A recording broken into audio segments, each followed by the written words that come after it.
Hello everyone, this is Ryan from the YIMBY Arts Project. So, today I'll be talking about UBI, Universal Basic Income. And I'll be arguing in favor of it. Right now, if you look around at what's going on, coronavirus, lockdown, 40% of businesses are being projected to close, which will likely result in up to 20% unemployment. Even the big companies are kind of like bracing themselves for this kind of big crisis that is about to happen over the course of this year. So what do we do about that, right? Part of the reason why we're facing so many problems is that for a long time, we haven't been adapting to the new economy very well, especially digitally. So UBI was actually a idea that has been proposed many times before as a way to weather these types of crises, and I do think right now is the time to do it. So, just real quick, what is the advantages of this compared to other solutions out there? One, it's fair because it's universal. This saves the government the trouble of having to judge people whether or not they deserve the money, right? That's something like conservatives and even libertarians, they do not like about the government. The other one is very progressive because it's similar to a flat tax where everybody gets a fixed $1,000 a month. That's Andrew Yang's thing. And because it's fixed, the benefits actually stack on the bottom and then get less and less as you go up, right? It's very progressive. And lastly, it's very efficient because compared to big government, like bureaucratic systems, this is just the government literally sending everyone a check directly. It's so simple. And you don't have to hire hundreds and hundreds of people to keep the machine running. So this is part of the reason why it often has bipartisan support, even among people who normally are skeptical of government programs. So that's my argument. Looking forward to hearing back. Okay, thanks.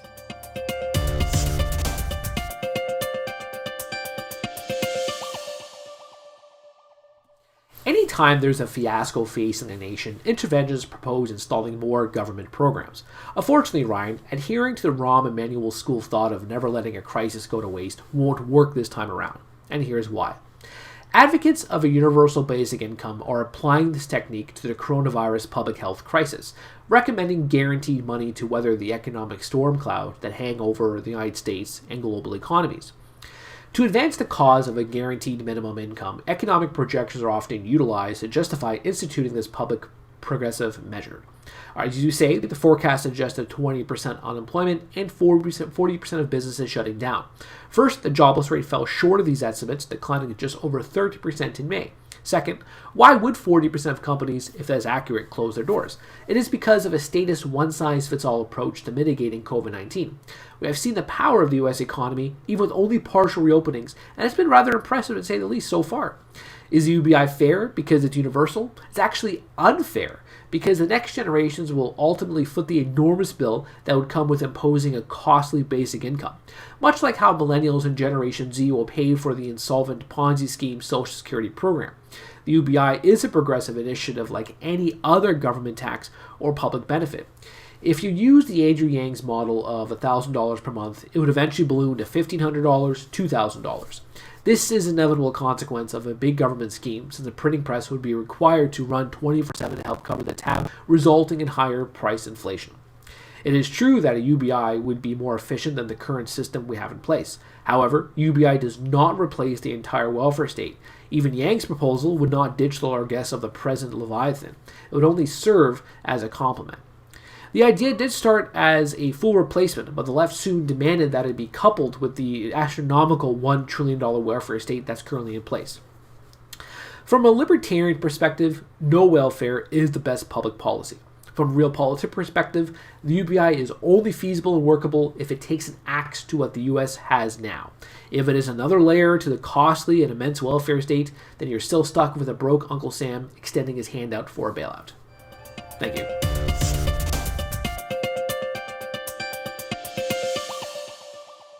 Okay, so I've gotten the counterpoints from Andrew. Thank you for that. So I'll just address them one by one. This is a little bit paraphrased, but I hope I covered most of it. One is that he seemed to be concerned about the political feasibility of universal basic income. So he called it realpolitik. If you do not believe in a social safety net at all, then there's probably not any point in having this conversation to begin with. But if you do, I would say that UBI is still the best possible, program that we have. One, it applies to everyone. There's no judging by the government of who gets the money or not. It goes to everyone, and it is progressive because it scales upwards and it becomes less useful as the richer you get. So it's naturally progressive as opposed to like people making decisions about who gets what. So there's that. It's actually more politically feasible than you think. Like in the Yang Gang, we have a lot of libertarians. We have actually a lot of conservatives, or people who used to identify as conservatives. So it's more popular than you think. A lot of times it doesn't show up in the polls, but during the primaries, there was a couple polls that showed that up to 50% was actually in support of UBI. I think now I've seen a few which is high as 60 or 70, just because of all the economic uncertainty that's happening right now. You can when people have trouble putting food on the table, a lot of the ideals kind of go out of the window, and I do think we're kind of at that point right now. The riots are a very clear indicator that something is wrong.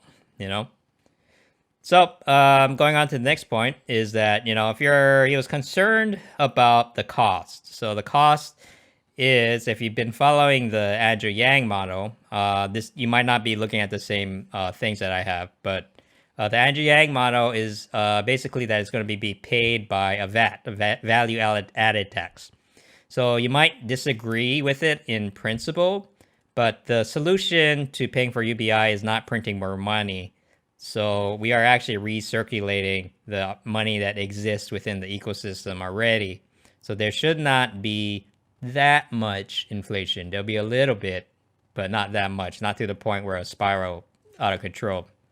So, and last, he was concerned about government expansion. So he thought that the $1,000 a month is going to turn into 1.5 or 2 or 5 or 600 million. It is if you're like on that side of the spectrum, the idea of like the government expanding indefinitely is kind of a concern. But I do think that because the reason this was enacted to begin with, which is really like an emergency cash infusion, just to keep people's heads out of the water, right? Like you can't get rich off of UBI. Like it's not a wealth generation machine. The wealth generation machine is home ownership, actually. But that's a different topic. Like a lot of younger people have been left out of that machine, which is kind of why everybody's a little bit cranky, well, like the technical way of describing it is that wages have not kept up with living costs. And this is like a very clear trend that has been going on for years, and it's going to get worse as automation starts to replace traditional jobs over the next 5 to 10 years. So we need people.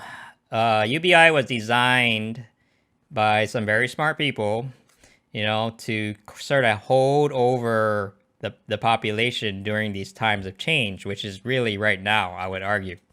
So that's basically my argument. Thanks for hearing me out, and looking forward to talking further. So take care.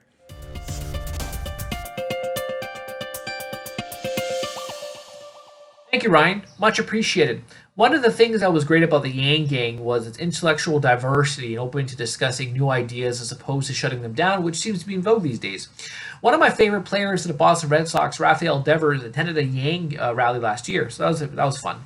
That said, you are correct that a UBI is a popular idea. If there's a public policy of offering everyone free money, you can bet that most people would be in support of the program.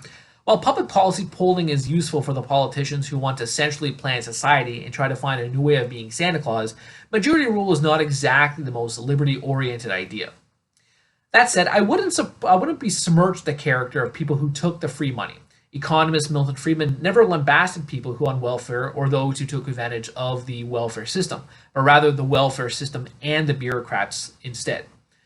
I do agree that riots indicate that something is wrong in society today, but it may not be food insecurity or having trouble putting food on the table or anything of that nature. If that were the case, rioters would be looting supermarkets for hams and Beyond Meat hamburgers, not 60-inch flat screen televisions at Target or Walmart. When it comes to paying for a UBI, there are two things I will address. The first is that the VAT is one of the most egregious forms of taxation because it is taking while the victim is not looking. It is another form of a national sales tax, but it is concealed at each step of the production process, from farming to manufacturing to sales. That inevitably raises prices and thus the cost of living, which you and I both agree is a concern in society today. Also, what happens if there is another recession or steep economic downturn? What if commerce and production come to a screeching halt like it has been in 2020 due to the coronavirus pandemic? Should the VAT fall short of meeting the cost of UBI as well as other welfare programs, because let's face it, the government will tap that revenue for other pet projects and government schemes, the state needs to find a way to cover the cost. Therefore, the state will utilize a wide variety of surreptitious funding measures, borrowing credit markets or tapping the printing press of the Federal Reserve. Considering the state of government, it would not surprise me at all if politicians ever wanted to raise a UBI or any of the welfare scheme to $600 million. But in all seriousness, if you look at U.S. Census Bureau data over the last 50 years, Americans' earning power has actually increased as the percentage of Americans earning $100,000 or more annually has tripled since 1967. In 2018, nearly 1 out of 3 households, or 39 million households, had annual incomes of about $100,000 or more in terms of real dollars. I do agree with you about the cost of living, but many of the price hikes have been in areas where the government has intervened, from housing to healthcare to education. And I don't think we'll be in a disagreement here. If you look at things that are primarily market oriented, like consumer goods and automobiles, prices have flatlined or fallen. So it is the government and the Federal Reserve that are the cause of the increase in the cost of living. So why have a UBI if the government is at fault? Applying another layer of government will just lead to a greater cost of living. Overall, as I have stated from the very beginning, the UBI would only be suitable to the current system if it replaces everything we have today, which in its current form does not do. If the Yang Gang took a chainsaw and an axe to the welfare state, I'd apply for honorary membership and bore everyone to death with experts of Ludwig von Mises' human action. Thank you, Ryan. It was a pleasure speaking with you.